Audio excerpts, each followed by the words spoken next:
नमस्कार दोस्तों, स्वागत है आपका अपने प्लेटफॉर्म एनसीईआरटी बाय विक्रम पर। जैसा कि आपको पता है, ये एनसीईआरटी के लाइन बाय लाइन एक्सप्लेनेशन के वीडियोज और क्वेश्चन आंसर के जो वीडियोज हैं एनसीईआरटी के, ये खास तौर पर बनाए जा रहे हैं हमारे साथी अध्यापकगण के लिए, ताकि उन्हें एनसीईआरटी पढ़ाने में किसी प्रकार की कोई दिक्कत न हो। यदि आप स्टूडेंट हैं तो भी आपके लिए काफी ज्यादा उपयोगी वीडियो रहेगा। तो सबसे पहले मैं आपके जो डाउट आएंगे इस वीडियो को देखने के बाद, जो आपके क्वेश्चन होंगे उनके मैं जवाब दे देता हूँ। तो सबसे पहला आपका क्वेश्चन रहेगा कि सर पीडीएफ कहाँ पे मिलेगी। तो आपको पीडीएफ मिलेगी, हमारा कैरियर विद विक्रम ऐप है, कैरियर विद विक्रम आप प्ले स्टोर पर जाकर डाउनलोड कीजिए। वहां से आपको इस लेसन की सभी की पीडीएफ मिल जाएगी। उसके बाद देखिए कि मैंने आपको जो आपकी सामाजिक विज्ञान की पुस्तक है, सामाजिक अध्ययन भारत, है उसके आगे भाग 1 कक्षा 8 की 2 बुक आएंगी। मैंने जो भाग 1 है वो बुक कंप्लीट पढ़ा दी है। आप चैनल के प्लेलिस्ट वाले सेक्शन में जाके वो बुक पढ़ सकते हैं। उसके अलावा आपके लिए मैंने क्विक रिवीजन बैच भी करवाया है कि यदि आपके पास इतना टाइम नहीं कि आप कंप्लीट बुक पढ़े, तो कम से कम आपका क्विक रिवीजन बैच मिलेगा आपको। ठीक है, उसमें हमने एक पूरा जो लेक्चर है वो एक ही वीडियो में करने की कोशिश की है। उसके अलावा फिर आपका एक क्वेश्चन और रहेगा कि सर हम एमसीक्यूज जो आपके ऑप्शन वाले क्वेश्चन आते हैं तो उसकी तैयारी कहाँ से करें। तो उसके लिए मैं आपके लिए एक फैक्ट वीडियो बनाऊंगा हर एक लेसन का एक, कि जो इंपॉर्टेंट बात है जो आपको 1 नंबर क्वेश्चन में पूछी जा सकती है, उनका 5 या 10 मिनट का वीडियो होगा। वो वीडियो आप प्लेलिस्ट में जाके देख सकते हैं। जो कक्षा 8 के बच्चे जो इस वीडियो को देख रहे हैं तो उन्हें सर्च करना है NCERT bye Vikram 8th class. अलग से आपके सामने यूट्यूब चैनल आएगा और उस चैनल के प्लेलिस्ट वाले सेक्शन में आपको ये सभी वीडियो मिल जाएंगे। इसके अलावा यदि आपका कोई क्वेश्चन है तो आप कमेंट कर सकते हैं, और आपको ये भी जरूर बताना है कि आपको ये वीडियो कैसा लगा। तो चलिए हमारा आज का जो वीडियो है वो हम स्टार्ट करते हैं। आज का टॉपिक हमारा रहेगा जो आपकी कक्षा 8 है, सामाजिक विज्ञान की पुस्तक है, आपका लेसन नंबर प्राकृतिक संसाधन एवं उनका उपयोग। तो उसके क्वेश्चन आंसर हम डिटेल में समझेंगे। और मैं आपको बता देना चाहता हूं कि मेरा जो लक्ष्य है वो आपको क्वेश्चन रटवाना नहीं है। मेरा जो मकसद है वो आपको हर एक क्वेश्चन बिल्कुल बारीकी से समझाना है। फिर आपके चाहे वो 1 नंबर में पूछ ले, चाहे वो आपसे 5 नंबर में पूछ ले, आप उस क्वेश्चन का आंसर इस वीडियो को देखने के बाद 101% कर देंगे। क्या क्या क्वेश्चन पूछ सकता है, किस प्रकार से पूछ सकता है, वो भी मैं आपको इसमें बताता चलूंगा। तो चलिए अब हमारा आज का जो टॉपिक है वो स्टार्ट करते हैं। तो देखिए सबसे पहला टॉपिक है, हम प्राकृतिक संसाधनों का वर्गीकरण कैसे कर सकते हैं। तो सबसे पहले क्वेश्चन आया कि जो आपका प्राकृतिक संसाधन है उनको हम कैसे बांट सकते हैं। लेकिन सबसे पहले आपको पता होना चाहिए कि वो संसाधन क्या होते हैं। भी वे संसाधन जो हमें प्रकृति से प्राप्त होते हैं वे आपके प्राकृतिक संसाधन होते हैं और जो मानव की आवश्यकताओं को पूरा करते हैं। ये हमने अध्याय में बिल्कुल अच्छी तरह समझा था। अब हमें क्या करना है, उनको बांटना है कि हमें उन्हें किन प्रकार से बांट सकते हैं। तो जो कक्षा 8 की जो बुक है आपकी, तो उसमें कहा कि हम प्राकृतिक संसाधनों का वर्गीकरण निम्न प्रकार से कर सकते हैं। ये आप प्रकार कर लेना, यहाँ पे क्या आएगा, प्रकार, कि निम्न प्रकार से हम कर सकते हैं। तो सबसे पहले है कि उपयोग के आधार पे, कि हमें उसे किस प्रकार से उपयोग करते हैं। तो देखिए 1 या 2 नंबर से आएगा तो आप सीधे इसके पॉइंट लिख सकते हैं। उपयोग के आधार पे 3 पॉइंट आप लिख देंगे और प्रकृति के आधार पे 2 पॉइंट लिख देंगे। लेकिन अगर यही 5 या 6 नंबर में आ गया तो आपको कंप्लीट ये लिखना पड़ेगा। तो चलिए देखते हैं। सबसे पहले उपयोग के आधार पे कि हम उनका उपयोग किस प्रकार से करते हैं। तो उपयोग के आधार पे हमें अध्याय में 3 प्रकार के बताए थे। सबसे पहले जीवन के लिए उपयोगी, कि वे संसाधन जो जीवन के लिए अत्यंत उपयोगी है। ठीक है, या फिर हम बोल सकते हैं जो जीवन की मूलभूत आवश्यकता है, जिनके बिना जीवन संभव ही नहीं है, तो वो है आपके जीवन के लिए उपयोगी। जो संसाधन जीवन के लिए बहुत ज्यादा महत्वपूर्ण है वे संसाधन आपके क्या कहलाएंगे, जीवन के लिए उपयोगी संसाधन। जैसे आपका वायु, जल एवं भोजन। आपको क्लियर हुई बात कि जीवन के लिए उपयोगी संसाधन। फिर है आपका सामग्री प्राप्ति हेतु संसाधन, कि जिन संसाधनों से वस्तुएं बनाई जाती है या फिर जिन संसाधनों से हम सामग्री प्राप्त करते हैं, जिन संसाधनों का प्रयोग हम सामग्री के रूप में करते हैं। सामग्री मतलब आप बोल सकते हैं कच्चा माल के रूप में प्रयोग करते हैं, जिनसे हम अन्य वस्तुएं बना सकते हैं। तो वे संसाधन आपके क्या कहलाएंगे, वे संसाधन कहलाएंगे सामग्री प्राप्ति हेतु संसाधन। ठीक है। जैसे आपका लकड़ी है, धातु है, धातु आपका लोहा है, लोहे से हम क्या मशीनें बनाते हैं, तो लोहा क्या हो गया आपका सामग्री हो गई। लकड़ी से हम हमारा फर्नीचर है, कुर्सी है, ये सारी चीजें बनाते हैं, तो लकड़ी आपकी क्या हो गई सामग्री होगी। कि वे संसाधन जिनसे हम सामग्री प्राप्त करते हैं, या फिर आप बोल सकते हैं कच्चा माल प्राप्त होता है, कच्चा माल के रूप में जिनका हम प्रयोग करते हैं, वो आपका क्या कहलाता है, सामग्री प्राप्ति हेतु संसाधन कहलाता है। फिर है आपका उपयोग के आधार पे ही उन संसाधनों का प्रयोग हम ऊर्जा के लिए करते हैं। तो वे कौन कौन से हैं ऊर्जा प्राप्ति हेतु संसाधन, जिन संसाधनों से ऊर्जा प्राप्त की जाती है, जैसे आपका कोयला, पेट्रोल व सूर्य। सूर्य भी आपका एक संसाधन है, क्योंकि हम इनसे सौर ऊर्जा प्राप्त करते हैं। तो उपयोग के आधार पे क्या आपको याद हो गए, 3 प्रकार के, साथ साथ बोलना मेरे, जीवन के लिए उपयोगी, दूसरा सामग्री हेतु, और तीसरा ऊर्जा हेतु। हो जाएंगे याद, एक बार दोबारा बोलना, जीवन के लिए उपयोगी, आपका सामग्री हेतु, और आपका ऊर्जा हेतु संसाधन। 3 याद हो गए, आगे बढ़ जाए। इसके अलावा क्या था कि संसाधनों को हमने उनकी प्रकृति के आधार पे कि वो है कैसे, एक तो आपने उपयोग के आधार पे पढ़ ली, उपयोग के आधार पे याद हो गए। अब हमें पढ़ना है कि प्रकृति के आधार पे, ये ज्यादा आपका मोस्ट इंपोर्टेंट है, आपसे अलग से ही पूछ सकता है। जैसे आपका छोटा क्वेश्चन आएगा ना, कैसे पूछ लेगा, ऊर्जा प्राप्ति हेतु संसाधन कौन कौन से हैं, अब आपको पता लग गया होगा। आपसे पूछ लेगा कि मानव जीवन के लिए उपयोगी संसाधन कौन से हैं, आपको सारी चीजें पता है।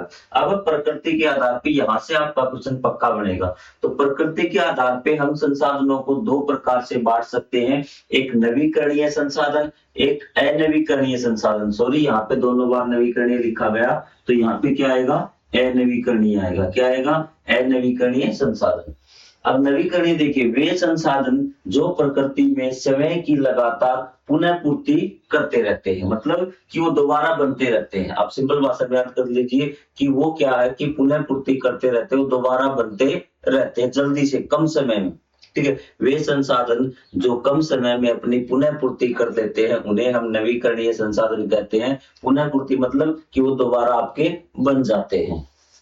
या फिर आप बोल सकते हैं जिनका निर्माण कम समय में हो जाता है और ये मानवीय उपयोग में समाप्त नहीं होते, जैसे हवा है, पानी है आदि।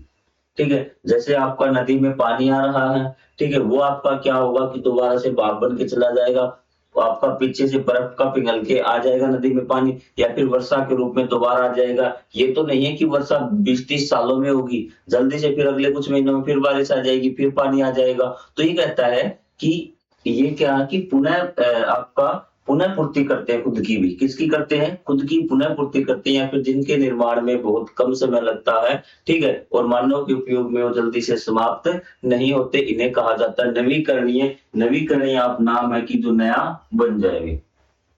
आपको संसाधन मैंने वही पे अध्याय में बताया था, जिन बच्चों ने अध्याय पढ़ा लाइन टू लाइन, उनको तो कोई दिक्कत नहीं, उनको ऑलरेडी पता है कि नवीकरणीय संसाधन क्या होते हैं। आप इस प्रकार की परिभाषा लिख सकते हैं, आसान भी लिख दी और मैंने टेक्निकल भी आपको बता दिया।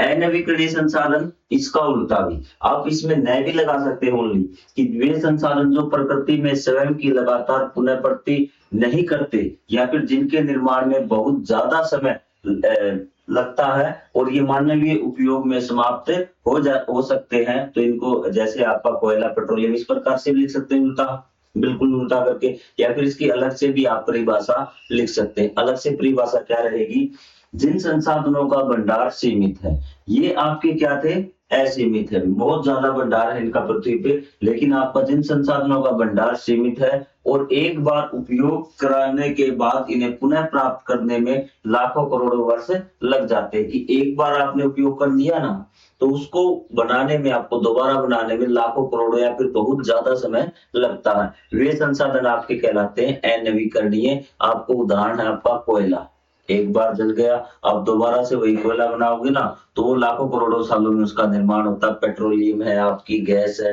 तो ये आपके अनवीकरणीय संसाधन है। तो आपको नवीकरणीय और अनवीकरणीय समझ में आया। नवीकरणीय संसाधन क्या है, वे संसाधन जो जल्दी से बन जाते हैं, ठीक है, और क्या होगा कि उनको बनने में बहुत कम समय लगता है और मानव उपयोग के लिए वो बहुत ज्यादा मात्रा में उपलब्ध है, ठीक है। और अनवीकरणीय, जिनको बनने में बहुत ज्यादा समय लगता है। ये आपके नवीकरणीय और अनवीकरणीय परिभाषा, आपको स्क्रीनशॉट ले सकते हैं। पीडीएफ मैंने आपको बता दिया, पीडीएफ लेनी तो वहां से आप ले सकते हैं। अब देखिए, अब ये क्वेश्चन है आपका काफी ज्यादा इंपॉर्टेंट और बच्चे इसमें गलत करके आते हैं। जीवन के विभिन्न पक्षों और प्राकृतिक संसाधनों के वितरण के मध्य क्या संबंध है? ये कहता है कि हमारा जीवन है और जो संसाधनों का वितरण है ना, तो वे हमारे जीवन को कैसे प्रभावित करते हैं। संसाधनों का जो वितरण है, जो फैले हुए हैं, उनसे हमें कोई फर्क पड़ेगा क्या मानव को? ये इसने क्वेश्चन में सिंपल भाषा में मैंने आपको क्वेश्चन बता दिया कि जो संसाधन इधर उधर बिखरे पड़े हैं, कहीं पे कोयला ज्यादा है, कहीं पे पेट्रोलियम ज्यादा है, कहीं पे बिल्कुल कुछ कोई भी संसाधन नहीं, कहीं पे सोना ज्यादा है, तो उसका हमारे जीवन पे कोई प्रभाव पड़ता है या फिर नहीं पड़ता। तो आइए इस क्वेश्चन समझते हैं अभी। जीवन के विभिन्न पक्षों व प्राकृतिक संसाधनों के वितरण के मध्य संबंध निम्न प्रकार से। इस प्रकार से मैंने आपको बहुत छोटा 2 या 3 लाइनों का लिखवाया, लेकिन आप इसको बड़ा करके लिख सकते हैं। जब मैं समझाऊंगा तो आप अपनी तरफ से बातें ऐड कर सकते हैं, क्योंकि मेरा क्वेश्चन आपको ये क्वेश्चन रटवाना नहीं है। मेरा मेन जो मकसद है वो आपको इन क्वेश्चनों के आंसर समझाना, क्योंकि आपको एक बार क्वेश्चन पढ़ ले तो आराम से आप उस क्वेश्चन को कर सकते हैं। अब देखिए, पहले हम देखते हैं जहां संसाधन अधिक होंगे, मतलब जहां संसाधनों का जो वितरण है वो ज्यादा होगा, तो वहां ज्यादा लोग निवास करते हैं, क्योंकि संसाधन जहां ज्यादा होंगे ना तो वहां लोग ज्यादा रहेंगे। ठीक है, साथ ही वहां पर उद्योग व रोजगार के अवसर भी बढ़ते हैं, और वहां संसाधन ज्यादा है तो वहां उद्योग के अवसर बढ़ेंगे, और उद्योग बढ़ेंगे तो रोजगार के अवसर भी बढ़ेंगे। इससे विकास तेजी से होता है, और इससे क्या होगा, उस क्षेत्र का विकास तेजी से होगा। ठीक है, और इसकी अपेक्षा जहां संसाधन कम होंगे वहां लोग कम बसेंगे, उस क्षेत्र का विकास इतनी तेजी से नहीं होगा। ठीक है, लेकिन कई बार संसाधन संघर्ष का कारण भी बनते हैं, मतलब कई बार संसाधनों के कारण क्या की लड़ाई भी आपकी हो सकती है, दो देशों के बीच में, दो राज्यों के बीच में। जब हमने अध्याय पढ़ा था उस टाइम पे पढ़ा था ना कि दो राज्य थे हमारे, उनके बीच में जल का विवाद था। ठीक है, तो इस प्रकार क्या है, आप देखेंगे जो स्टार्टिंग में जो लोग बसे, मानव बसे, वो कहाँ बसे, नदियों के किनारे, क्योंकि उन्हें जल संसाधन चाहिए था, उनको उपजाऊ भूमि चाहिए थी, वो भी क्या है, आपका संसाधन है। तो सिंपल सी बात है कि जहां संसाधन अधिक होंगे वहां लोग ज्यादा निवास करते हैं, साथ ही वहां पर उद्योग व रोजगार के अवसर भी बढ़ते हैं। ठीक है, इससे विकास वहां का तेजी से होता है, लेकिन कई बार जो संसाधन है वो आपका संघर्ष का कारण भी बनते हैं। इसके अलावा आप अब लिख सकते हैं कि वहां पे जहां पे संसाधन ज्यादा होंगे तो इस बात की पक्की गारंटी नहीं है कि वहां पे विकास होगा, क्योंकि संसाधन को प्रयोग करने का तरीका भी आना चाहिए, क्योंकि अगर हमारे पास संसाधनों को प्रयोग करने की टेक्निक होगी तभी तो हम उन संसाधनों का प्रयोग कर पाएंगे। तो इसके कई जगह अपवाद भी है आपको कि जहां पे संसाधन ज्यादा है लेकिन वहां पे इतना ज्यादा विकास नहीं हुआ, लेकिन इस क्वेश्चन के हिसाब से आप इतना लिख देंगे तो सफिशिएंट है। साथ में अगर मैंने जो बातें आपको बताई ये अगर आपके दिमाग में रहेगी तो आपके लिए और बेस्ट है। चीजें क्लियर हुई आपकी? आगे बढ़ जाएं। आ जाइए, मोस्ट इंपोर्टेंट क्वेश्चन टिक कर लीजिए। अगर बढ़िया लेवल का क्वेश्चन बनाया तो आपको क्या बताएगा, ये आपको देखने में मिलेगा, और आपको नाम मिलेगा सिर्फ आपको ये आपको नाम गायब मिलेगा क्वेश्चन पेपर में आपके, और आपको लिखा मिलेगा प्राकृतिक संसाधनों के असंधारणीय उपयोग से आप क्या अभिप्राय है। अब आपके दो वर्ड हैं, मैं दो वर्ड आपको लिख के सिखाऊंगा। एक तो सफलता, क्या है, सफलता, और एक आपका है असफलता।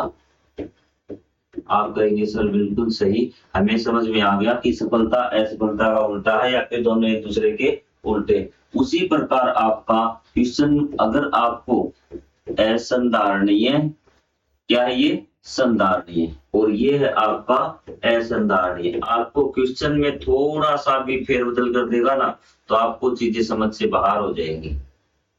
ठीक है, आपको दोनों वर्ड समझ में आ रहे हैं, संधारणीय और असंधारणीय। अगर आपसे पूछता है प्राकृतिक संसाधनों के, आपकी बुक नोटबुक में दिया, सॉरी बुक में दिया है क्वेश्चन कि प्राकृतिक संसाधनों के असंधारणीय उपयोग से क्या आशय है, या फिर अतिशोषण बहुत ज्यादा प्रयोग करना, तो उसमें आपका क्या आएगा, नेगेटिव तौर पर हमें संसाधनों का प्रयोग करके इसमें दिखाना, मतलब कि संसाधनों के नेगेटिव प्रयोग के बारे में लिखना। अगर असंधारणीय, असफल हो गए हम, आपको याद करने की ट्रिक बताइए, आपके नोटबुक में यही है।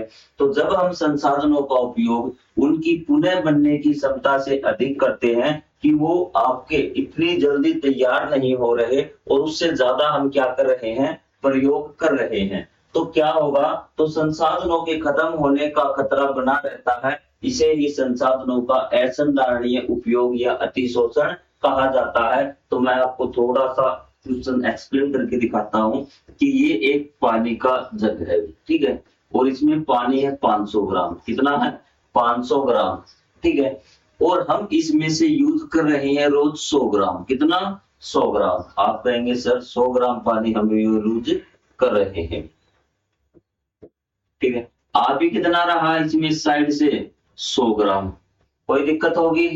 कोई दिक्कत नहीं होगी सर, जितना पानी हम यूज कर रहे हैं उतना पानी ही आ रहा है, किसी प्रकार की कोई दिक्कत नहीं होगी। यदि इससे 100 से कम करेंगे ये प्रयोग तो भी बहुत बढ़िया है। तो वो प्रयोग आपका हो जाएगा संधारणीय। जब हम उसकी पुनः बनने की क्षमता से कम पानी का उपयोग करते हैं ना, कम संसाधन का प्रयोग करते हैं, तो हो जाएगा वो संधारणीय, मतलब बहुत बढ़िया प्रयोग। और फिर वो क्या होगा, हमारी आवश्यकता भी पूरी होगी और आगे जो पीढ़ी आएंगी उनके लिए बचा रहेगा। लेकिन अगर यहाँ पे हम 100 ग्राम की जगह 150 ग्राम पानी, आप ग्राम में ले रहा हूं, मतलब पानी वैसे लीटर में होता है, कई बच्चे कहेंगे सर मिलीलीटर बोलिए, आपको समझाने के लिए बता रहा हूं।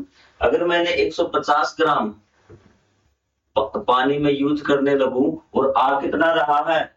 100 ग्राम। अब हमारी बात समझ में, तो कहेंगे सर ऐसे तो ये खत्म हो जाएगा, क्योंकि एक बार हमने 150 ग्राम यूज कर लिया ना, तो पानी कितना था? 500। कितना बच जाएगा? 450। क्योंकि आया कितना? 100, 600 हो गया। कितना हो गया? 600। और हमने यूज कितना किया? 150। कितना हो गया? 450। अगली बार आएगा कितना? 100। कितना हो जाएगा? 550। हमने यूज कितना किया? 150। तो कितना बच जाएगा? 400। तो ऐसे ये कम होता जाएगा और एक क्या होगा, संसाधन खत्म हो जाएगा। ये संसाधन, पानी की बात नहीं कर रहा हूं मैं, हर एक संसाधन की बात कर रहा हूं। तो ये आपका 100 क्या था कि जिस रफ्तार से वो पुनः बन रहे हैं। आपको चीजें समझ में आई? अगर आपका संधारणीय आता है तो हमें जो संसाधन की पुनः बनने की क्षमता है उससे कम प्रयोग करना होगा। यदि असंधारणीय है तो क्या होगा कि इसमें हम क्या करते हैं कि जो संसाधन पुनः बनने की क्षमता है उससे अधिक उसका प्रयोग करते हैं और वो इससे खत्म होने का खतरा बना रहता है। अब बताइए इससे आसान मैं आपको क्या करवाऊं? एग्जाम्पल आपको समझ में आ गया? नहीं आया है तो एक बार फिर इसको वीडियो को थोड़ा सा बैक करके देख लेना। फिर भी नहीं आए फिर कमेंट कर देना कि सर हमें असंधारणीय समझ में नहीं आया। फिर मैं आपको अलग से 2 या 3 मिनट का वीडियो बनाऊंगा बिल्कुल स्पेशल इसी टॉपिक के ऊपर। लेकिन मुझे नहीं लगता कि आपको समझ में नहीं आया होगा। जब हम संसाधनों का उपयोग उनकी पुनः बनने की क्षमता से अधिक कर रहे हैं तो मतलब असफल है हम, असंधारणीय, ठीक है। तो संसाधनों के खत्म होने का खतरा बना रहता है और इसे ही संसाधनों का असंधारणीय उपयोग या अतिशोषण कहते हैं। अतिशोषण भी यही है, आवश्यकता से ज्यादा प्रयोग करना, संसाधन को बेकार करना, वेस्ट करना, तो वो आपका सारे इसमें आ जाएंगे। लेकिन यहीं पर आपको क्वेश्चन पेपर में थोड़ा सा ट्रिकी कर देगा। संधारणीय दे दिया, क्या दे दिया? संधारणीय। आप सोचेंगे असंधारणीय तो वही क्वेश्चन है, तो आपको गलत कर देंगे। संधारणीय में आपको सफल प्रयोग करना, मतलब जब हम संसाधनों का उपयोग उनकी पुनः बनने की क्षमता से कम करते हैं, संधारणीय में कम करना है, पुनः बनने की क्षमता से क्या करना है? कम करना है। तो क्या है, संसाधन हमारे आने वाले पीढ़ियों के लिए बचे रहेंगे। तो ये चीज आपको समझ में आ गई होगी। काफी टाइम मैंने लगाया है। अब देखिए, आज जो संसाधन नवीकरणीय है उसे कल अनवीकरणीय कैसे बनाया जा सकता है भी, ठीक है। अब देखिए, यही क्वेश्चन का आंसर आप पहले वाला भी लिख सकते हैं भी। इस क्वेश्चन के आंसर में ना कि अगर हम नवीकरणीय संसाधनों का उपयोग उनकी पुनः बनने की क्षमता से अधिक करेंगे तो क्या हो जाएगा? वो अनवीकरणीय हो जाएगा, वो संसाधन समाप्त हो जाएगा। सिंपल सी बात है। देखिए, जब हम नवीकरणीय संसाधनों का उपयोग उनकी पुनः बनने की क्षमता से अधिक करते हैं तो संसाधनों के खत्म होने का खतरा बना रहता है। तो इसी प्रकार नवीकरणीय संसाधन अनवीकरणीय संसाधनों में बदल सकता है कि जो आपका नवीकरणीय था ना वो क्या बन जाएगा? अनवीकरणीय। क्योंकि आपको पता है यदि नवीकरणीय संसाधन एक बार खत्म होता है तो फिर उसको दोबारा उसी स्थिति में आने में बहुत ज्यादा समय लगता है। और यही बात मैंने आपको अनवीकरणीय को बताई थी कि अनवीकरणीय संसाधन वो होते हैं जो एक बार समाप्त होने पर जिनको बनने में बहुत ज्यादा समय लगता है, लाखों करोड़ों साल लगते हैं। आपको आगे बात समझ में? ये हो गया यहाँ तक क्लियर कि किस प्रकार नवीकरणीय कैसे बनाया जा सकता है। नवीकरणीय बनाने का आपको कुछ नहीं करना, आपको क्या करना है, उन लोग को पुनः बनने की क्षमता से क्या करना है कि अधिक प्रयोग आपको करना है, तो अनवीकरणीय हो जाएगा। और एग्जाम्पल दोबारा समझा देता हूँ अब आपको, वही जग वाला एग्जाम्पल लेके, ठीक है। जहां पे आपको टॉपिक अच्छी तरह समझ में आ जाए ना, तो वीडियो को थोड़ा सा फास्ट कर दिया करो, क्योंकि मुझे आपको 0 लेवल से लेके चलना पड़ता है और जहां इंटेलिजेंट है वहां तक पहुंचना पड़ता है, ठीक है। ये आपका वो वाला जग, आप कहेंगे सर अब की बार मैं आपको कहता हूँ, आप कहेंगे ग्राम में मतलब ही, तो इसमें पानी कितना है अभी 500 ml है, हमारी धरती के नीचे पानी भी कितना है 500 ml, ठीक है। तो 100 ml पानी आ रहा है अभी, कितना आ रहा है 100 ml पानी धरती में आ रहा है, और हम प्रयोग कर रहे हैं 150 ml भी, ठीक है। इस साइड में लिख देता हूं कि 100 ml आने के बाद कितना हो जाएगा सर, इसमें 600 ml हो जाएगा, लेकिन हमने यूज कितना कर लिया 150 ml, तो कितना बचेगा सर, ये तो हमारा 450 ml बच जाएगा। चीजें क्लियर। फिर आपका 100 ml आएगा, कितना हो जाएगा सर, ये कहेंगे कि 550 ml हो जाएगा, क्योंकि इसमें जुड़ेगा ना जो बचा हुआ उसमें 550 हो जाएगा, इसमें से हमने 150 फिर यूज कर लिया अगली बार, तो कितना बचेगा 400 बचेगा। फिर आपका कितना हो जाएगा सर, ये तो हमारा 500 हो जाएगा, फिर हमने कितना यूज कर लिया 150, कितना हो जाएगा 350 बच जाएगा अभी। फिर 100 आएगा, कितना हो जाएगा 450, फिर हमने 150 यूज कर लिया, कितना हो जाएगा 300। ये संख्या घटती आ रही है ना, तो एक टाइम आएगा पानी खत्म हो जाएगा, और पानी खत्म हो जाए फिर गिनने में बहुत ज्यादा समय लगेगा, और आपका क्या होगा, ये अनवीकरणीय संसाधन बन जाता है। ये सिर्फ पानी की बात में नहीं कर रहा मैं, पेड़ों की, पेड़ पौधों की, सभी की मैं बात कर रहा हूँ, नवीकरणीय संसाधनों। आपको आगे बात समझ में यहाँ से, तो इसने कहा कि यदि हम उन्हें पुनः बनने की क्षमता से अधिक प्रयोग करेंगे, तो क्या होगा कि जो आपके संसाधन हैं वो क्या होंगे, अनवीकरणीय में बदल जाएंगे, जो नवीकरणीय संसाधन है वो।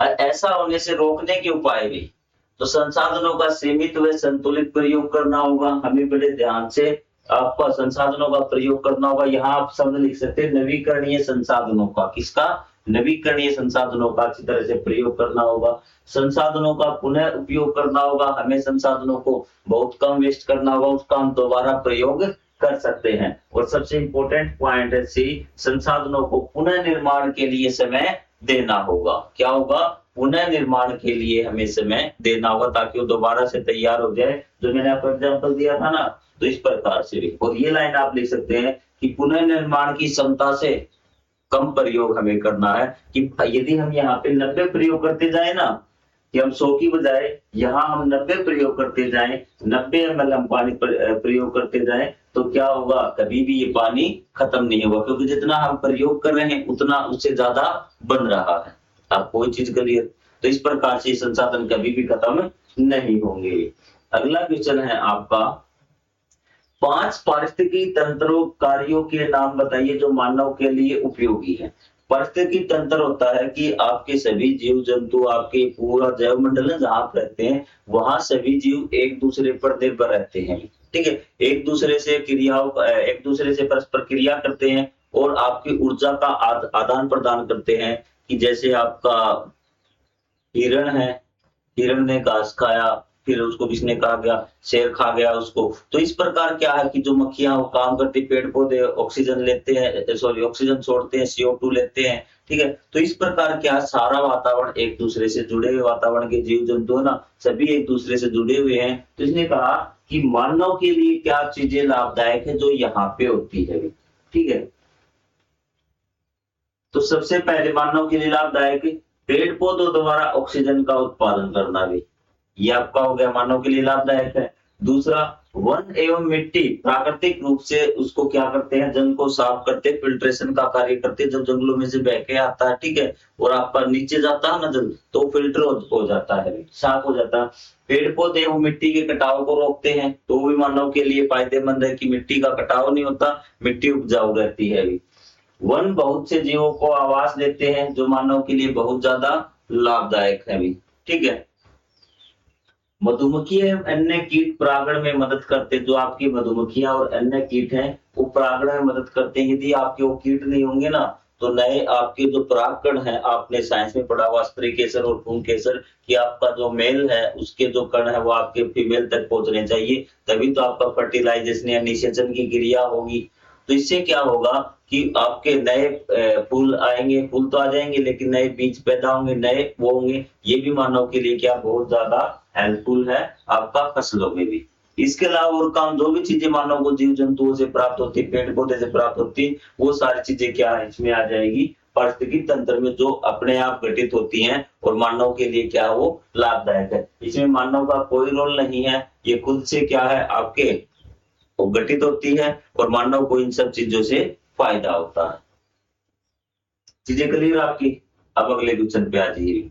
नवीकरणीय संसाधन क्या है? ये अनवीकरणीय संसाधनों से कैसे भिन्न? सेम वही क्वेश्चन पूछ लिया आपको। एक बार लिखना नवीकरणीय संसाधन क्या है, फिर लिखना है अनवीकरणीय संसाधन क्या है, और लोग यह सुनिश्चित करने के लिए क्या कर सकते हैं कि नवीकरणीय संसाधन हमारे आने वाली पीढ़ियों के उपयोग के लिए रहे। सेम यही क्वेश्चन आपसे दोबारा पूछ लिया जो पहले पूछे गए थे कि हमें किस प्रकार से सुनिश्चित करना है कि हमें जो संसाधन है आने वाली पीढ़ियों के लिए प्रयुक्त रहे। तो आपको मैंने बता दिया था यदि एक वर्ड में आपको आंसर देना तो इसका लिखेंगे संधारणीय प्रयोग द्वारा। संधारणीय प्रयोग क्या है कि हमें आपके संसाधनों को उनकी पुनः प्राप्ति की जो क्षमता होती है ना उससे कम मात्रा में प्रयोग करना होगा भी। ठीक है, जितनी मात्रा में वो बन रहे हैं उससे कम मात्रा में यदि हम प्रयोग करेंगे तो आने वाली पीढ़ियों के लिए सुरक्षित रहेंगे। तो चलिए हमें लिखना क्या है ये हम देखते हैं।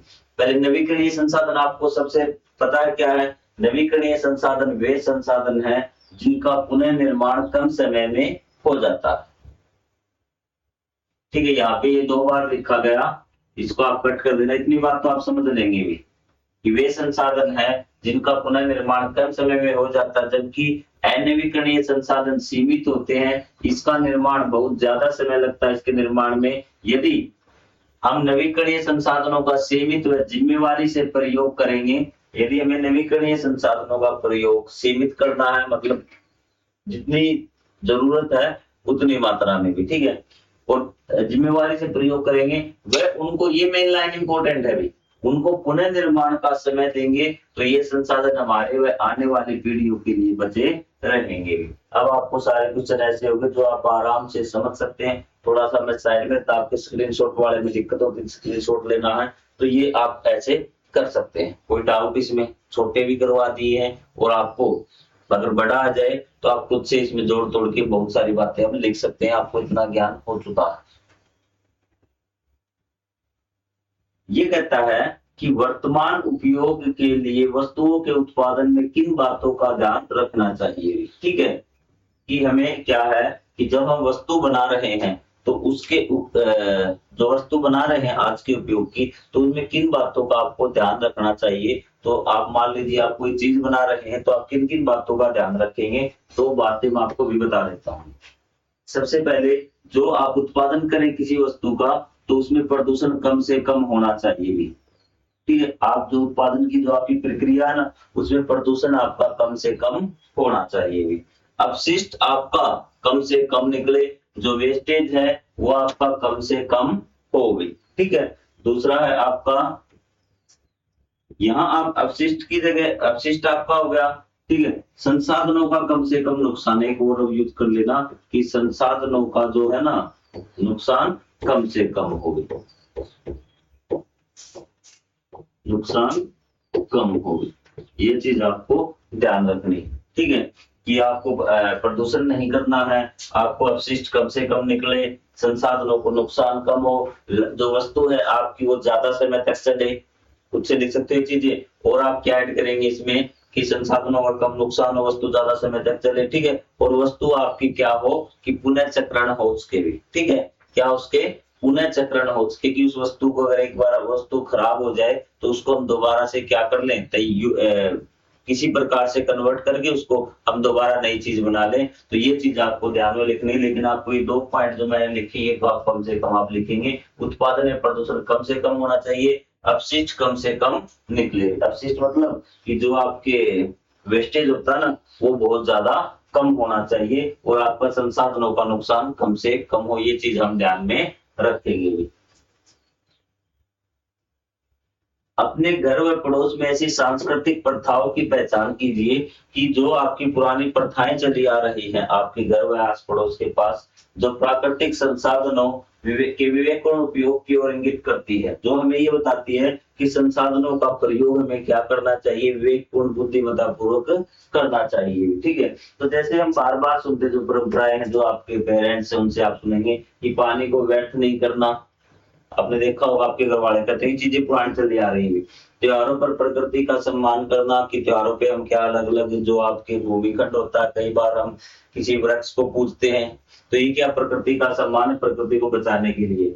खाद बनाना, जैविक कृषि जैसी पारंपरिक प्रथाएं, कि पुराने समय से हमारी जैविक प्रथाएं हैं वो चली आ रही कृषि की, पारंपरिक कृषि की, जिसमें हम आपके जो आपकी ये प्राकृतिक जैविक खाद बनाते हैं हम, गोबर वगैरह का प्रयोग करके हम ये खाद बनाते हैं। अब आपका क्या आ गया, रासायनिक आ गए, केमिकल्स आ गए, जो कि आप बहुत ज्यादा नुकसान पहुंचाते हैं। लेकिन ये हमारी पुरानी चीजें, पारंपरिक चीजें हैं जो लगातार चली आ रही, कि हमें पौधों में ये जैविक खाद का प्रयोग करना चाहिए, फसलों में ये सारी चीजें। पेड़ पौधों की पूजा करना, ये भी आपको आता है कि पेड़ पौधों की पूजा की जाती है। वो भी हम क्या कर रहे हैं कि जो प्राकृतिक संसाधनों के विवेकपूर्ण उपयोग की ओर इंगित करती है पुरानी परंपराएं भी। आपको चीजें क्लियर है। इसके अलावा पानी का क्या दोबारा से प्रयोग करना भी। ठीक है, हमने पानी से क्या बर्तन वगैरह धोए तो फिर हम उसका किसमें यूज कर लेते हैं, कि आप पौधों की सिंचाई के लिए यूज कर लेते हैं। ये हमारी क्या पुरानी पारंपरिक परंपराएं हैं। जैसे हमने राजस्थान में देखा था कि जो पहले क्या करते हैं, वो जो पानी का प्रयोग है उससे मिट्टी से क्या है कि आपकी बालू मिट्टी होती है उससे बर्तन को मांजते हैं, फिर बाद में बहुत कम पानी वो क्या करते हैं उसको धोते, ताकि पानी की मात्रा कम से कम मिले। तो और कोई आपको आस पड़ोस ऐसी चीज लग रही हो जिससे हमें ऐसा लग रहा है कि हम संसाधनों का विवेकपूर्ण उपयोग कर रहे हैं, तो आप क्या कर सकते हैं, वो चीज इसमें लिख सकते हैं। ठीक है, बीच में अगर कोई डाउट रहा तो आप कमेंट में पूछ सकते हैं। तो हमारा ये अध्याय यहाँ पर कंप्लीट होता है। इसमें आपका कोई डाउट हो तो आप कमेंट करके पूछें और वीडियो को ज्यादा से ज्यादा शेयर करें, और हमारा जो ऐप है कैरियर विद विक्रम वो आप जरूर डाउनलोड करें। तो मिलेंगे अगले पार्ट के क्वेश्चन आंसर, अगले अध्याय के क्वेश्चन आंसर में। तब तक के लिए जय हिंद, जय Bharat, thank you very much.